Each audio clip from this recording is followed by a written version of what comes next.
தமிழ்நாட்டுல இருக்கிறவங்க, இனிமேல் கொஞ்சம் பொறுப்புணர்ச்சியோட நடந்துக்கணும். எப்ப பாரு இந்த தாவேக்காக்காரங்கள பார்த்து தாக்குரிகள், தாக்குரிகள்னு சொல்லி, கடைசியில இப்ப உண்மையிலே யாரு தாக்குரிகள், யாரு உண்மையான தலைசிறந்த தலைவர்கள் அப்படின்னே தெரியாத அளவுக்கு ஆயிடுச்சு. உண்மையிலேயே அந்த கட்சியில தலைசிறந்த நபர்கள் இருக்காங்க. அவர்கள் அமைச்சர்களாவும் இருக்காங்க. அதுல ஒரு அமைச்சர் தான் நம்மளுடைய தொழில்துறை அமைச்சர் கீர்த்தனா அவர்கள். நீங்க இப்ப சமீபத்தில அவங்க போட்ட ஒரு வீடியோவ பார்த்துட்டு பல பேரு விமர்சனம் செஞ்சுட்டு இருக்கீங்க. ஆனா அவங்க எதுக்காக அந்த வீடியோ போட்டாங்க அப்படின்னு தெரிஞ்சது அப்படின்னா, நீங்களே ஆடி போயிடுவீங்க. எதுக்காக அவங்க அந்த வீடியோ போட்டாங்கன்றத நாம இந்த வீடியோல பார்ப்போம்.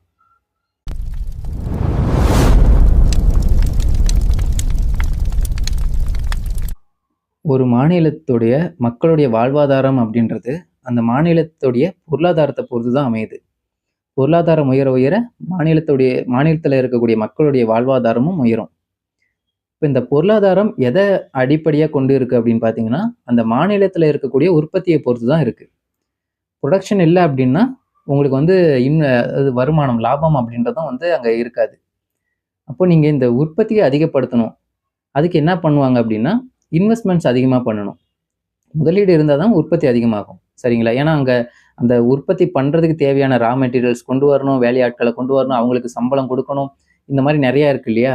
அதுக்கான இன்ஃப்ராஸ்ட்ரக்சர் எல்லாத்தையும் உருவாக்கணும். இது எல்லாமே இருக்கு இல்லையா? ஸோ இதுக்கான இன்வெஸ்ட்மென்ட்ஸ் இருக்கணும்.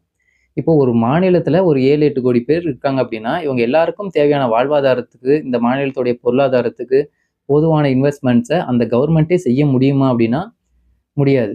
இப்ப அந்த கவர்மெண்ட் கிட்ட ஒண்ணு பணம் இருக்கணும். பணம் இருந்தாலும், அந்த தொழில கரெக்ட்டா எடுத்து நடத்துறதுக்கு அறிவுள்ள ஆட்கள் இருக்கணும்.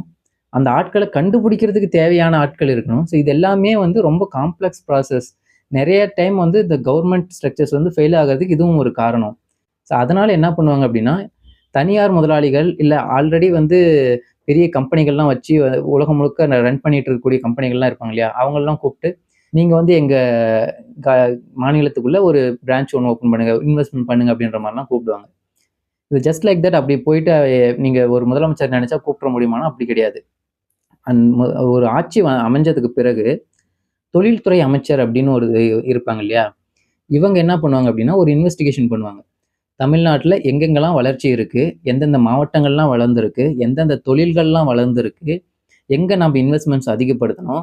எந்த மாவட்டங்கள்ல நம்ம கம்பெனிஸ்கள கொண்டு வரணும்? எந்த மாரியான கம்பெனிஸ் கொண்டு வரணும்? அது சர்விஸ் செக்டார் சார்ந்ததா? இல்ல மேனுஃபேக்சரிங் சார்ந்ததா? அப்படின்றது எல்லாத்தையும் பார்த்து, ஒரு இன்வெஸ்டிகேஷன்லாம் முடிச்சுட்டு, இப்போ இந்த ஒரு பர்ட்டிகுலர் செக்டார்ஸ நம்ப வந்து இன்வெஸ்ட்மென்ட் பண்ண போறோம் அப்படின்னா, இப்போ ஆட்டோமொபைல் சார்ந்து நீங்க இன்வெஸ்ட்மென்ட் பண்ண போறீங்கன்னா, அப்ப இதுல இருக்கக்கூடிய கம்பெனிஸ்லாம் யாரு? எந்தெந்த கம்பெனிஸ்லாம் பெரிய கம்பெனிஸ் இருக்காங்க? யார நம்ப கொண்டு வந்து இங்க இன்வெஸ்ட்மென்ட் பண்ண வச்சா, நமக்கு சரி, நம்ம மக்களுக்கும் சரி, வாழ்வாதாரத்துக்கு பெரிய பயனுள்ளதாக இருக்கும். பொருளாதாரத்துக்கு சப்போர்ட்டிவா இருக்கும் அப்படின்றதெல்லாம் பார்த்து, இப்ப இந்த கம்பெனிஸ் எல்லாத்தையுமே கூப்பிட்டுருவாங்க. கூப்பிட்டு ஒரு மீட்டிங் வைப்பாங்க. அதுதான் இன்வெஸ்டர்ஸ் மீட்டிங் அப்படின்னுவாங்க. இத ஒவ்வொரு ஸ்டேட்டும் கண்டக்ட் பண்ணும். தமிழ்நாடும் ஒவ்வொரு ஆட்சியிலயும் அவங்க கண்டக்ட் பண்ணுவாங்க. அப்படி கண்டக்ட் பண்ண அந்த இன்வெஸ்டர் மீட்டிங்ல என்ன நடக்கும் அப்படின்னா, இந்த கவர்ன்மென்ட் அவங்களுக்கு நீங்க இங்க இன்வெஸ்ட்மென்ட் பண்ணீங்கன்னா, நான் நான் உங்களுக்கு எந்தெந்த மாரியான சப்போர்ட்ஸ்லாம் நாங்க குடுப்போம் அப்படின்னு சொல்லி கவர்ன்மென்ட் சொல்லும். அவங்க அவங்களுடைய ஃபியூச்சர் கமிட்மெண்ட்ஸ், அவங்களுடைய ப்ராடக்ட், அவங்க என்னலாம் பண்ண விரும்புறாங்க, எந்த அளவுக்கு இன்வெஸ்ட்மென்ட் பண்ண விரும்புறாங்க அப்படின்றதெல்லாம் அவங்க சைட்ல இருந்து சொல்லுவாங்க. ஸோ ஒன்ஸ் இது வந்து 2 கம்பெனிஸும் சரி, கவர்மெண்ட்டும் சரி ஒரு அக்ரீமென்ட்க்கு வந்ததுக்கப்புறம், அவங்க ஒரு சைன் பண்ணுவாங்க. ஒரு அக்ரீமெண்ட் சைன் பண்ணுவாங்க. அதுதான் அவங்க என்னன்னு சொல்லுவாங்க அப்படின்னா, மெமோரண்டம் ஆஃப் அண்டர்ஸ்டாண்டிங் எம்ஓயு அப்படின்னுவாங்க. ஸோ இந்த எம்ஓயு சைன் ஆனதுக்கு அப்புறம் என்ன ஆகும் அப்படின்னா, நீங்க புரொடக்ஷன நோக்கி போகணும்.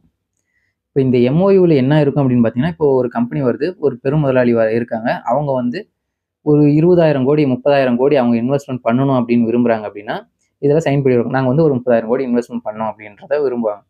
சொல்லிடுவாங்க. ஆனா இந்த 30,000 கோடி அப்படின்றத வந்து ஜஸ்ட் லைக் தட் அப்படி அவங்க நெனச்ச உடனே இவ்வளதான் அப்படின்னு சொல்லி அவங்க விருப்பப்பட்டு வரமாட்டாங்க. இப்போ ப்ராஸ்பெக்ட் அப்படின்ற ஒரு கான்செப்ட் இருக்கு தெரியுங்களா? மார்க்கெட்டிங் பண்றவங்களுக்கு நல்லா தெரியும்.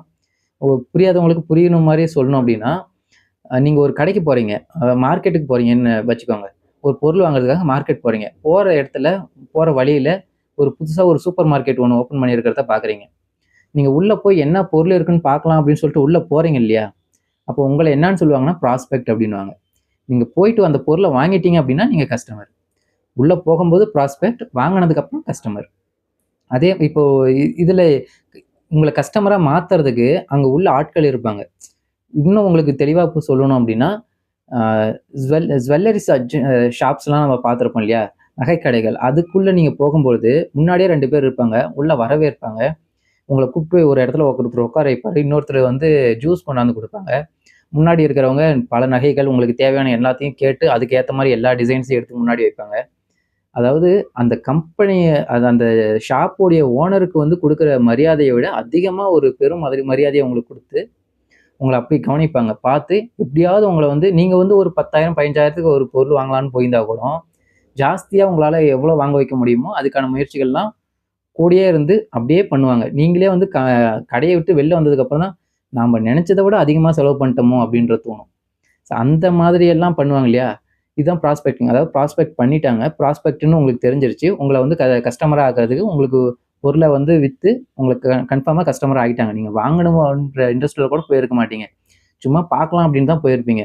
பட் உங்கள வாங்க வச்சுருவாங்க. ஸோ அதே மாரி தான் வர்ற கம்பெனிஸ்க்கு வந்து ஒரு இன்டென்ஷன்ல வருவாங்க. இவ்வளோ இன்வெஸ்ட்மென்ட் பண்ணா போதும் அப்படின்ற மாரி இருக்கும். அப்படி பண்ணலாமா வேணாமான்ற மாரி ஒரு டவுட் மைண்ட்ல தான் வருவாங்க. பட் மீட்டிங்ஸ்க்கு வந்ததுக்கப்புறம் இங்க நம்மளுடைய கவர்மெண்ட்ஸு, நம்மளுடைய புரொஃபஷனல்ஸ் இவங்க தான் வந்து அங்க போயிட்டு அவங்க கிட்ட பேசணும். நம்ம பாலிசிஸ் எல்லாத்தையும் ஷேர் பண்ணி, அவங்கள எவ்ளோ எவ்ளோ நம்பளால அவங்க கிட்டேருந்து இன்வெஸ்ட்மென்ட்ஸ் வாங்க முடியுமோ வாங்கி அங்க சைன் பண்ணுவாங்க. ஸோ இத சைன் பண்ணி முடிச்சுட்டதுக்கு அப்புறம், அவங்களுக்கு தேவையான எல்லா வசதிகளையும் செஞ்சு வைக்கணும். அதாவது நிலம் வேணுமா? எங்க நிலம் இருக்குன்றத நம்ப அவங்களுக்கு சொல்லணும்.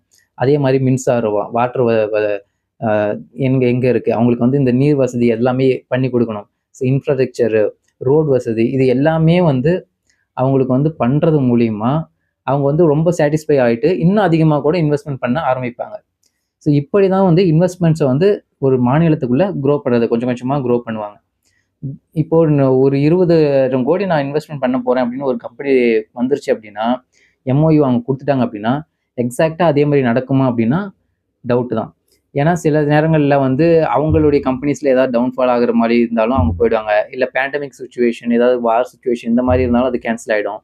ஆட்சி மாற்றங்கள் வரும்பொழுது அது கேன்சல் ஆகுறதுக்கு அதிக வாய்ப்புகள் இருக்கு. ஏன்னா ஒவ்வொரு ஆட்சியிலும் ஒவ்வொரு மாரி பிரையாரிட்டீஸ் போயிடும் இல்லையா? ஸோ அதனாலயும் அது கேன்சல் ஆகுறதுக்கு வாய்ப்புகள் இருக்கு. அப்போ இந்த இன்வெஸ்ட்மென்ட் மீட்டிங் வந்து இப்ப நீங்க ஒரு பண்றேன்னு சொல்லிட்டீங்க. கவர்ன்மெண்ட் சப்போர்ட் பண்றேன்னு சொல்லி கூப்பிட்டதுக்கப்புறம் அந்த சப்போர்ட் கிடைக்காத போதும், அது போறதுக்கான வாய்ப்புகள் இருக்கு. நடக்காம போறதுக்கான வாய்ப்புகள் இருக்கு. இதுல பல உள்குத்துகள்லாம் நடக்கும். குறிப்பா நம்ம சொல்லணும் அப்டின்னா, முதல் உள்குத்து என்ன அப்டின்னா, இந்த மீட்டிங்கே கண்டக்ட் பண்ற நேரமே வந்து நமக்கு சாதகமானதா இருக்காது. நீங்க யோசிச்சு பாருங்க, ஒரு பில்டிங் நீங்க கட்டணும் அப்டின்னா, நார்மலா நீங்க வீடு கட்டும்போது சரி, ஒரு கமர்ஷியல் பில்டிங் எது கட்டணும்னாலும், பல டிபார்ட்மெண்ட் கிட்ட போயிட்டு, பல இடங்கள்ல நீங்க வந்து சைன் வாங்கணும். சைன் வாங்கி, நீங்க அதுக்கப்புறம் தான் வந்து அப்ரூவல் வாங்குனதுக்கு அப்புறம் தான் உங்களால செய்ய முடியும். இப்போ ஒரு கவர்மெண்ட் வந்து என்னதான் ஒரு சீக்கிரம் அப்ரூவல் குடுத்தாலும், கிட்டத்தட்ட இந்த அப்ரூவல் எல்லாமே வாங்கி, அவன் அந்த இடத்துல வந்து ஒரு பில்டிங் கட்ட ஆரம்பிக்கிறதுக்கோ, இல்ல அவனுக்கான இன்ஃப்ராஸ்ட்ரக்சர் அவன் உருவாக்குறதுக்கு, அவன் ஸ்டார்ட் பண்றதுக்கே எப்படியும் ஒரு 6, 7 மாசம் ஆயிடும். இப்ப அதுக்கப்புறம் தொடர்ந்து ஒரு 1 வருஷமாவது, 1 1/2 வருஷமாவது அவன் செலவு பண்ணி, அவன் கொஞ்சம் கொஞ்சமா அந்த பில்டிங் எல்லாத்தையும் கட்டி முடிச்சு, அதுக்கு பிறகு வொர்க் ஃபோர்ஸ் ஹையர் பண்ணுவாங்க. வேலைக்கு ஆட்கள ஹையர் பண்ணி அந்த புரொடக்ஷன ஸ்டார்ட் பண்றதுக்கே எப்படியும் ஒரு 3லேருந்து 4 வருஷத்துக்கு கிட்ட ஆயிடும். ஸோ இப்படி ஒரு சூழல் இருக்கிறப்போ, இந்த மீட்டிங்கை எப்போ அந்த கவர்மெண்ட் கண்டக்ட் பண்ணணும்? ஒரு ஆட்சி அமைஞ்ச உடனே 1 வருஷத்துலயோ, இல்ல 1 1/2 வருஷத்துலயோ அவங்க கண்டக்ட் பண்ணாங்க அப்படின்னா, அந்த ஆட்சி அடுத்த 5 வருஷம் எண்ட் ஆகுறதுக்குள்ள ஒரு இன்வெஸ்ட்மென்ட் அப்படின்றதோ, வேலைவாய்ப்பு அப்படின்றதோ மக்களுக்கு கிடைச்சிரும். ஆனா நீங்க கடைசியா 2 நடந்த அதிமுக ஆட்சியில எப்போ பண்ணாங்க அப்படின்னா, ஐயா எடப்பாடி பழனிசாமி அவர்கள் 2019ல பண்றாரு. ஆனா 21ல எலக்ஷன். 19ல பண்றாரு, 21ல எலக்ஷன். 2 வருஷத்துக்குள்ள எப்படி ஒரு வேலை வாய்ப்புகள் எல்லாத்தையும் அவங்களால உறுதி செய்ய முடியும்? ஒரு இன்வெஸ்ட்மென்ட் பண்றாங்க அப்படின்னா, குறைஞ்சபட்சம் ஒரு 3, 4 வருஷம் அப்படின்னா கூட, நீங்க 2 வருஷத்துக்குள்ள இது முடிஞ்சிரும். உங்க ஆட்சியே முடிஞ்சிருது. அதுக்கப்புறம் என்ன வேணாலும் நடக்கலாம் இல்லையா? ஸோ அந்த அந்த கவர்மெண்ட் அதோட போயிடும். இப்ப அடுத்து 2021ல ஆட்சிக்கு வந்த திமுக எப்போ நடத்துச்சு அப்படின்னா, 2024ல ஜிஐஎம் அப்படின்னு சொல்லிட்டு நடத்துனாங்க. குளோபல் இன்வெஸ்டர் மீட் அப்படின்னு சொல்லிட்டு நடத்துனாங்க. அதுலலாம் பார்த்தீங்க அப்படின்னா, ஒரு 6,00,000 கோடி கிட்ட வந்து இன்வெஸ்ட் பண்றதா எம்ஓயு சைன் ஆனதெல்லாம் இருந்தது. ஸோ இப்படி தான் நடக்கும். 2024ல நடத்துறாங்களா, 2026ல எலக்ஷன். ஸோ 1 வருஷம், 1 1/2 வருஷம், 2 வருஷத்துக்குள்ள தான் டைம் இருக்கும். அதுக்குள்ள நீங்க இந்த சைன் எல்லாம் வாங்கி அந்த கம்பெனி ஸ்டார்ட் பண்ணதுக்கு ஒரு பெரிய கம்பெனி ரொம்ப தீவிரமா அத இன்வெஸ்ட்மென்ட் பண்ணணும்னு இருக்கிறவன், ஓரளவுக்கு ஒரு 1.5 வருஷத்துல ஸ்டார்ட் பண்ணிடுவான். 1.5 வருஷத்துக்குள்ள எல்லாமே அவன் பில்டிங்லாம் ஸ்ட்ரக்சர் பண்ண ஆரம்பிச்சுருவான். ஆனா அதாவது இந்த ஸ்டேட்டும் இருக்கட்டும், இன்னொரு ஸ்டேட்லயும் நம்ம பார்ப்போம். பக்கத்து ஸ்டேட்லயும் பார்ப்போம் அப்படின்ற மாரிலாம் நம்ம ஒரு ஒரு மைண்ட் செட்ல இருக்கக்கூடிய கம்பெனிஸ் வந்து அவ்வளோ சீக்கிரம் ஸ்டார்ட் பண்ண மாட்டான். சைன் ஆனதுலேருந்து ஒரு 2 வருஷமாவது அவன் மினிமம் டைம் எடுத்துக்குவான். 2, 2.5 வருஷமாவது எடுத்துக்குவான். ஸோ அப்படி இருக்கிறப்போ, நம்ம ரொம்ப கஷ்டம். ஒரு 5, 6 வருஷமாவது சில கம்பெனிகள் எடுத்துக்குவாங்க அப்படின்றப்போ, அப்போ நம்ம இந்த இன்வெஸ்ட்மென்ட்ட எப்ப நடத்துறாங்கன்றத கவனிக்கணும். இதில பண்ணிட்டு அவங்க என்ன பண்ணுவாங்க அப்படின்னா, எலக்ஷனுக்கு முன்னாடி இந்த மாரி 1 வருஷம், 1.5 வருஷம் இருக்கும்போது பண்ணிட்டு, அவங்களுக்கு சாதகமான நியூஸ் சேனல்ஸ் எல்லாத்துலயும் ஒரு நியூஸ் போட்டுருவாங்க. இப்போ 2024ல டிஎம்கே நடத்துச்சா? இவங்க நடத்துறவங்க என்ன போட்டாங்க? 6,00,000 கோடி முதலீடு அப்படின்னு போட்டுருவாங்க. அ ப்ராஸ்பெக்ட் தான். ஆனா அவங்க கன்ஃபார்மா அது நடந்த மாதிரியே வந்து டிவி சேனல்ல பேசுவாங்க. ஒரு எலக்ஷனுக்காக. அ இந்த மாரிலாம் பண்ணுவாங்க. இந்த மாரி ஒரு உள்குத்துலாம் நடக்கும். இப்ப இத தாண்டி என்னலாம் நடக்கும் அப்படின்னா, இப்போ ஒரு கம்பெனி உள்ள வருது அப்படின்னா, அந்த கம்பெனி வரும்போது என்ன சொல்லுவான்? இந்த கம்பெனி வரும்பொழுது 200 வேலைவாய்ப்புகள் குடுக்க போறாங்க. அதிகப்படுத்த போறாங்க. 2000 வேலைவாய்ப்புகள உற்பத்தி அதாவது அதிகப்படுத்த பண்ண போறாங்க அப்படின்றதெல்லாம் சொல்லுவாங்க. நல்லா கவனிங்க. வேலை வாய்ப்புகள் அப்படின்னு தான் சொல்லுவாங்களே தவிர, தமிழ்நாட்டுல இருக்கக்கூடியவர்களுக்கு வேலைவாய்ப்பு குடுக்கப்படும் அப்படின்னு சொல்ல மாட்டாங்க. குறிப்பா தமிழர்களுக்கு வேலைவாய்ப்பு அப்படின்னு சொல்லவே சொல்ல மாட்டாங்க. வேலைவாய்ப்புன்னு மட்டும் தான் சொல்லுவாங்க. அது 200 பேரா இருந்தாலும் சரி, 2000 பேரா இருந்தாலும் சரி, 20,000 பேரா இருந்தாலும் சரி, வேலைவாய்ப்பு அப்படின்றத மட்டும் தான் சொல்லுவாங்க. இந்த வேலைவாய்ப்புக்கு ஒரு கம்பெனி அமைஞ்சு வந்ததுக்கு பிறகு கூட, அந்த வேலைவாய்ப்பு இங்க இருக்கக்கூடிய இந்த மாநிலத்தில இருக்கக்கூடிய மக்களுக்கு தான் கிடைக்குமா அப்படின்னு கேட்டா, முழுக்க முழுக்க கிடைக்கிறதில்ல. அதுல பல பேர் வடவர்கள். அ இங்க இருக்கிறவங்களுக்கு வந்து டேலண்ட் இல்லன்னு சொல்லிட்டு, பக்கத்து மாநிலங்கள்ல இருந்து ஆட்கள் கொண்டு வந்து வேலை வாய்ப்புகளையும் குடுப்பாங்க. சேலரி பேசிஸ்ல. அவங்க கம்மியா சேலரி வாங்குறாங்க அப்படின்றப்போ, அவங்களுக்கான வேலை வாய்ப்பு வந்து அதிகமா போயிடும். அந்த மாரி இருக்கும். அதாவது நிலம் நம்பளுது, நீர் நம்பளுது, மின்சாரம் நம்பளுது, கனிம வளங்கள் நம்பளுது. ஆனா, அதனால உற்பத்தி பண்ணக்கூடிய பொருட்கள நம்பகிட்ட வியாபாரம் ஆகுமா அப்படின்னாலும், அதுவும் டவுட் தான். இப்போ ஐடி கம்பெனிஸ்லாம் இங்க நெறைய பேர் கொண்டு வராங்க அப்படின்னா, எத்தன பேர் இந்தியாவுக்கு வந்து சர்வ் பண்றாங்க? இந்தியாவுல இருக்கிற கிளையண்ட்ஸ்க்கு சர்வ் பண்றாங்க. மெஜாரிட்டி பார்த்தீங்க அப்படின்னா, அ அமெரிக்கன்ஸ், சவுதி அரேபியா இந்த மாதிரியான கண்ட்ரீஸ்க்கு தான் வந்து அதிகமா நம்ம வந்து கிளையண்ட்ஸ் வந்து நமக்கு ஐடி கம்பெனிஸ்க்கு வந்து நெறைய கிடைக்கிறது. ஸோ இந்த மாதிரிலாம் இருக்கும். சரி நம்ம குடுக்குற பொருள் எக்ஸ்போர்ட் பண்றோம். ஸோ அது கூட ஓகே. பட் உள்ள அத உற்பத்தி பண்றதுக்கு இருக்கக்கூடிய ஆட்கள வந்து பெரும்பாலும் அந்த மாநிலத்திலருந்து எடுக்குறாங்களா அப்படின்னாலும் கேள்விக்குறி தான்.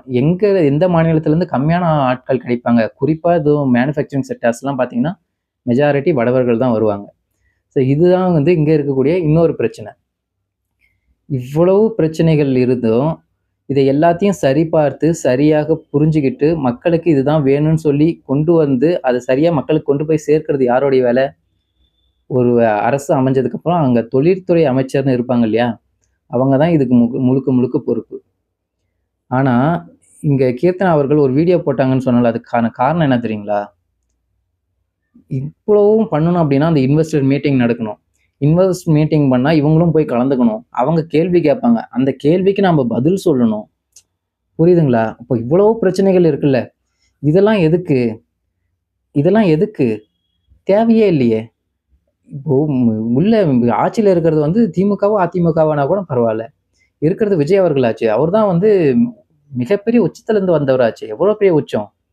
எவரெஸ்ட்ட விட பெரிய உச்சமாச்சே. அப்படி பெரிய ஒரு உச்சத்தில இருந்தவர பத்தி யாருக்கும் தெரியாம இருக்காதுல்ல. மக்கள் வந்து விஜய பார்த்து ஒரு ஏதாவது ஜெயில்ல இருந்து வந்தவனுக்கும், பாலியல் குற்றங்கள்ல ஈடுபட்டவனுங்களுக்கு, கொள்ளைக்காரங்களுக்கெல்லாம் ஓட்டு போட்டறப்போ, இன்வெஸ்டர்ஸ் வந்து இன்வெஸ்ட்மென்ட் பண்ண மாட்டாங்களா விஜய் முகத்த பார்த்து?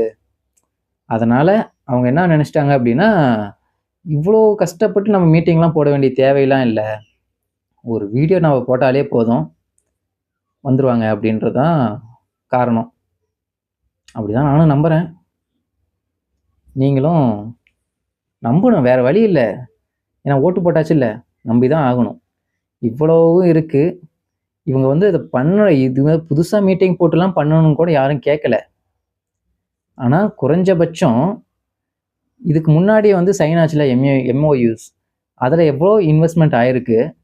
எவ்வளோ மக்களுக்கு வந்து அது பயனுள்ளதா மாறியிருக்கு. எத்தன பேர் இன்னும் இன்வெஸ்ட்மென்ட் பண்ணாம இருக்காங்க. ஏன் இன்வெஸ்ட்மென்ட் பண்ணாம இருக்காங்க?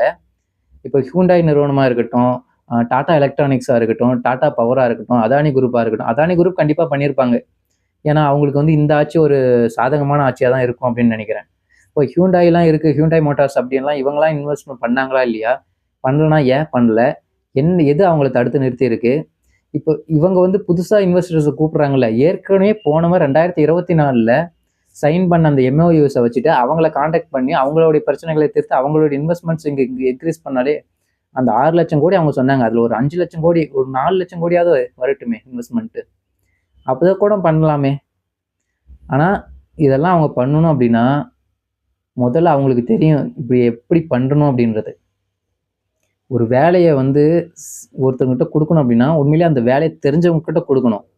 அதாவது வேட்டை அப்படின்னா என்னான்னே தெரியாதவங்க கிட்ட வேல் கம்ப குடுத்து வேட்டைக்கு போடான்னு சொல்லி காட்டுக்கு அனுப்புன கதையா, தொழில்துறை அமைச்சர்னா என்னவா இருக்கணும்? என்ன மாரியான வேலைகள்லாம் செய்யணும்? அப்படின்றத அந்த அமைச்சருக்கான அந்த பொறுப்பு என்ன அப்படின்றதே தெரியாத ஆட்கள கொண்டாந்து, நீங்க அமைச்சர் பதவி குடுத்து வச்சா, இந்த மாரி தான் நடக்கும். வாய்ப்பு குடுத்த ஆட்சிக்கும் சரி, அந்த ஆட்சியை ஆதரிச்ச மக்களுக்கும் சரி,